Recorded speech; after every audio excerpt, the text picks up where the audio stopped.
All right, so this scene kind of makes me hungry because I'm thinking about spaghetti the whole time. And in fact, I am really hungry right now. Yeah, no. But it's funny because later on in the class today, we're going to do some baking. Mason gets it. Not too many of the rest of you get it yet. Some of you will. But there's a feature in the program that's called baking, and that's how you push geometry from Grasshopper out into Rhino. Did we do it? Yeah. I showed you guys baking? Oh. Yeah, we did. Oh, Jeff showed you. Oh, wow. Okay, I'm surprised. That's like, I didn't expect him to show you guys that on the first day, but I guess it's important to understand the relationship, so that's good. All right, so what I'm seeing here is a mess, right? It looks like spaghetti. It, you know, you guys had questions, you know, what is this connecting to? What's that connecting to? So we really need to clean up some of this, but we need to make some decisions about doing it. What we know, or what I'm going to tell you at least, is now that we've created a surface that we're going to use, and let me hide the one we're not going to use so it's not confusing.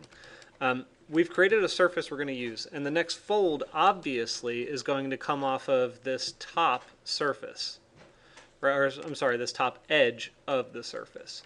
So I'm going to have to reference this geometry in some way. So I probably want, if you take a look at the way that this is crafted, I can take this whole block of information here and pull it down a little bit, and you see that I've got 5 runs that come off of one line, which is important to understand because if I've got 5 runs going off of one line and I know that I'm going to do this whole thing again, it's basically going to look like that.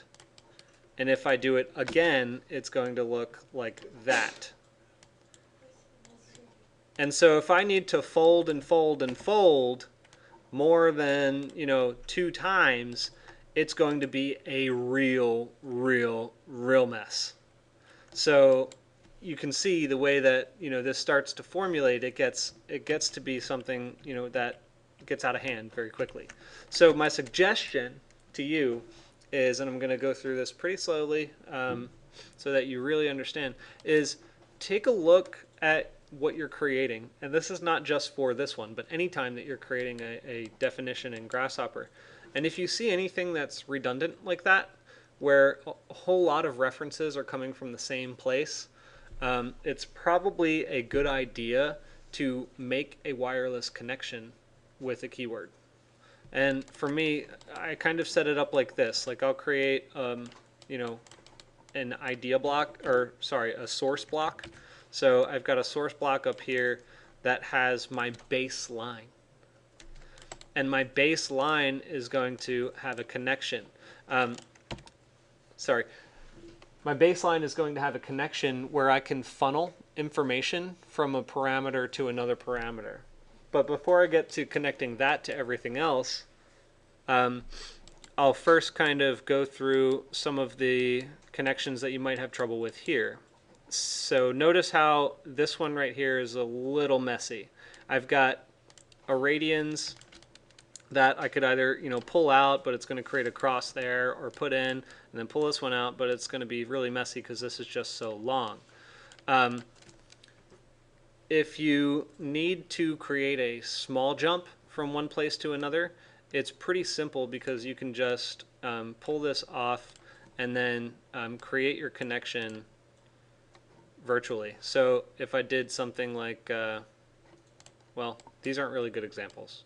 When it comes up, I'll get to that. But anyway, let's go back to the beginning, right? So I'll jump back to this. The main source information, right? We're creating everything off of one line that we rotate a bunch of different ways. So if I can take this line and create a wireless connection that cleans it up, that's a good idea.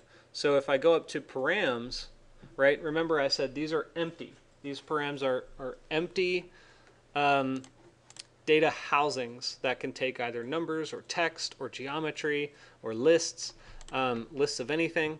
But you also have the opportunity to describe it, which is really powerful. So if I drop the param in, it gives me the title type of icon rather than the actual icon type itself.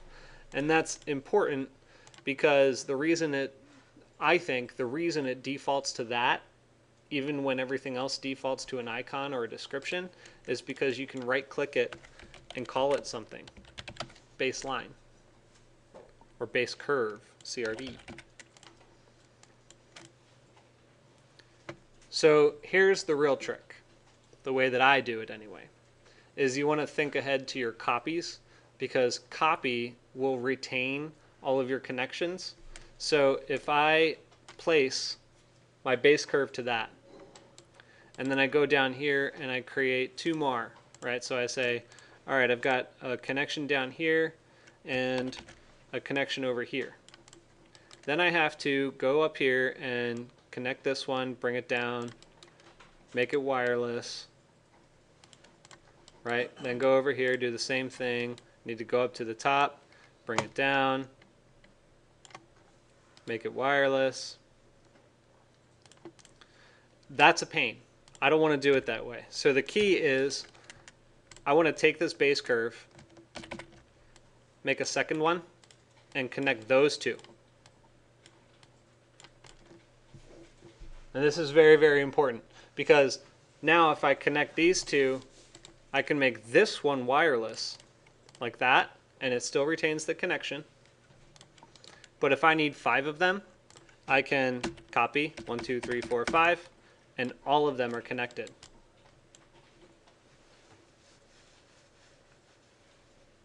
That's pretty powerful. Anyway, it's just a time saver. I'm trying to give you guys a little bit of a pro tip, because it's frustrating when you have to do it a bunch of different times. So I carry this whole block down, and then I just start moving it over and replacing the connection. Move it over, replace, move it over, replace. So this one, I'll replace that connection. This one, I'll replace that connection. But there's an even better way, right? So if you think about this, for every instance of rotation, I have to reconnect it 5 times, or if I do it up front, it's not all that bad. But the even better way is to do it this way. Rather than creating individual connections for all the 5 points in this completed idea, I can block this idea like that. I only need 1 of these, and I just pull it down to like the top corner here, and then just start replacing all my connections. So I replace this connection, I can replace this connection, I can replace that one, I can go all the way over here and replace that one. Whoops, sorry. I need to disconnect because this one has 2 separate connections, so I disconnect that first and drop that in. And the last one is all the way over here at loft. Out of range.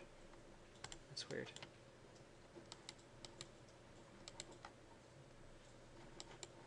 That's odd. I don't know what. Oh, wait.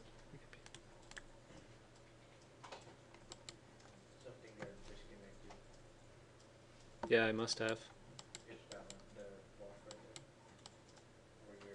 Oh, yeah. Oh, you're right. You're right. Yeah. So I broke that one somehow. Thank you. So then I also have to reconnect the last one. So I'll just need to make sure that I disconnect that and then reconnect it with this. So that is pretty clean. If you wanted to reconnect using the base curve for every single input, that's fine. But I usually try to stick to a singular wire connection like this until it becomes too crazy. And in some cases, too crazy happens faster than you think. So I could keep it clean and bring it down to the bottom sort of like this, but then the other ones get a little wild. So, you know, some cases I might actually make a copy of it and replace them. So I might go to this one because it's annoying to see it like that, and I'll disconnect that base curve and I'll connect this base curve. We'll disconnect this one and connect that one. Whoops. So, I mean, there's a balance to be had here. It's not an exact science. It just depends on what kind of definition you're building. But it really helps, at least it helps me very much to kind of just go back after each completed idea and just start cleaning it up. You know, straightening a few ideas out, getting it to read well. It helps me in actually the troubleshooting process more than anything else. Okay, so